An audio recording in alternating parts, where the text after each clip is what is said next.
नमस्कार सेवकांनो, तुमच्या स्वागत आहे या मानव धर्माच्या यूट्यूब चॅनलमध्ये। आजच्या व्हिडिओमध्ये आपण बघणार आहोत भगवत प्राप्ती मार्ग कसा सापडला। तर तुम्ही नवीन असाल तर सबस्क्राइब नक्की करा। भगवत प्राप्तीचा मार्ग सापडला। 1933 साली जुन्या ठिकाणी राहत असताना मोहल्ल्यात शेजाऱ्यांशी नेहमी भांडण होत होते, म्हणून तेथे ठुबरीकर घराणे कंटाळले होते।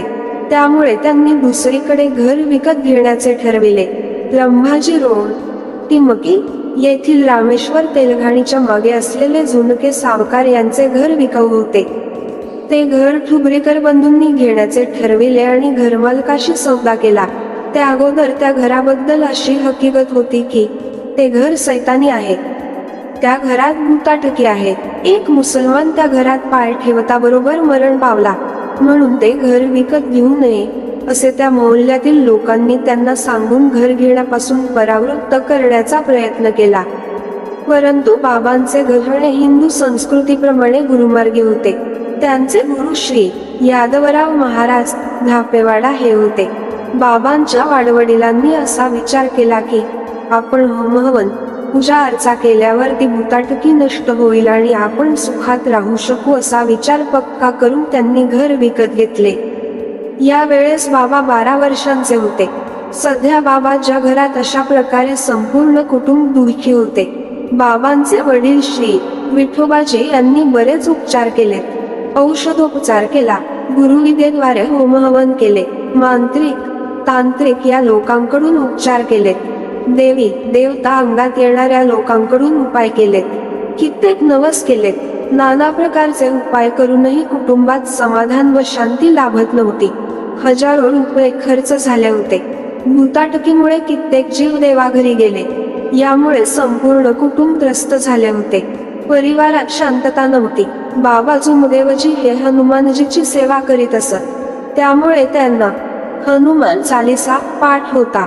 त्यात असा उल्लेख आहे की जेथे हनुमान चालीसा वाचला जातो तेथे भूत राहू शकत नाही। तेव्हा भुताटकीचा नाश व्हावा म्हणून बाबा रोज 2-3 वेळा हनुमान चालीसा वाचित होते, परंतु घरात सुख समाधान नव्हते। लहान मुले सारखी आजारी पडत व त्यांना काहीतरी दिसत होते। या भुताटकीमुळे त्यांच्या घरी त्यांचे नातेवाईकही येण्यास धजावत नव्हते। हा भुताटकीचा खेळ सारखा 12 वर्ष सुरू होता। 1945 सालच्या नोव्हेंबर महिन्याची गोष्ट। बाबांचे रोज 2-3 वेळा हनुमान चालीसा वाचणे सुरू होते। त्याबरोबरच हनुमानजीला ते विनंती करीत होते की बाबा हनुमानजी, तुम्ही काहीतरी योग द्या आणि हे दुःख दूर करा। एके दिवशी बाबांचे लहान बंधू मारोतराव हे घरी एकटेच झोपले होते। माझघरात कोणीच नव्हते आणि बाबा छपरीत बसले होते। बाबा छपरीतून माझघरात गेले तेव्हा मारोतराव उठून बसले होते। तेव्हा बाबांनी मारोतरावांना विचारले की तू का बसला आहेस? तेव्हा मारोतरावांनी विचारले की माझे पाय कोणी हलविले आणि मला कोणी उठविले? तेव्हा बाबा पुन्हा मारोतरावांना म्हणाले की मी आताच घरात आलो आणि घरात तर कोणीही नाही, मग तुझे पाय कोणी हलविले हे मला माहित नाही। इतके बोलून बाबा आश्चर्यचकित झाले। त्यानंतर त्यांनी याचा छडा लावण्याकरिता मांत्रिकाकडे जाण्याचा विचार केला। बाबा मांत्रिकाकडे जाण्याच्या तयारीत असतानाच बाबा हनुमानजीला विनंती केल्याप्रमाणे त्यांना योग प्राप्त झाला आणि त्यांच्याकडे कधी न येणारी एक साधी व्यक्ती त्यांच्या घरी आली। त्याने बाबांना विचारले की तू कुठे जात आहेस? तेव्हा बाबांनी वरील घडलेला प्रकार त्या व्यक्तीजवळ कथन केला।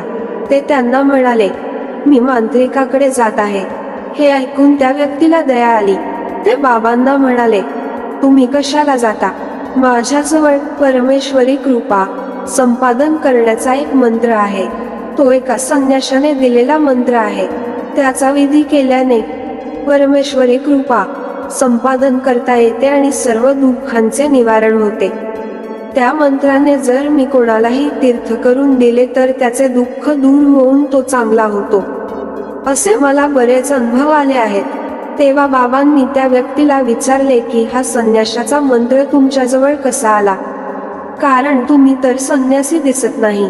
तेव्हा त्याने उत्तर दिले की माझे वडील हे एका संन्याशाबरोबर राहत होते।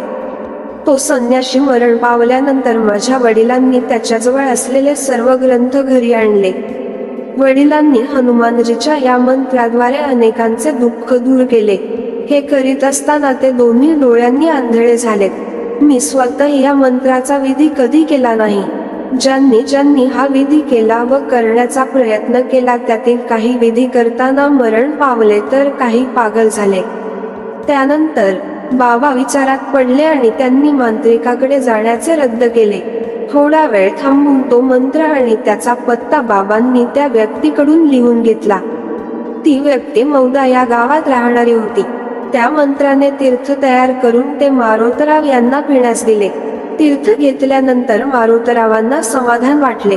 त्यामुळे बाबांच्या मनात आले की आपण किंवा आपल्या कुटुंबातील व्यक्तींनी या मंत्राचा विधी पूर्ण करावा आणि आपल्या कुटुंबाला होत असलेल्या दुःखातून मुक्त करावे. अशा प्रकारे बाबांना भगवत प्राप्तीचा मार्ग सापडला. यावेळेस बाबा ऐन तारुण्यात म्हणजे अवघे 24 वर्षांचे होते.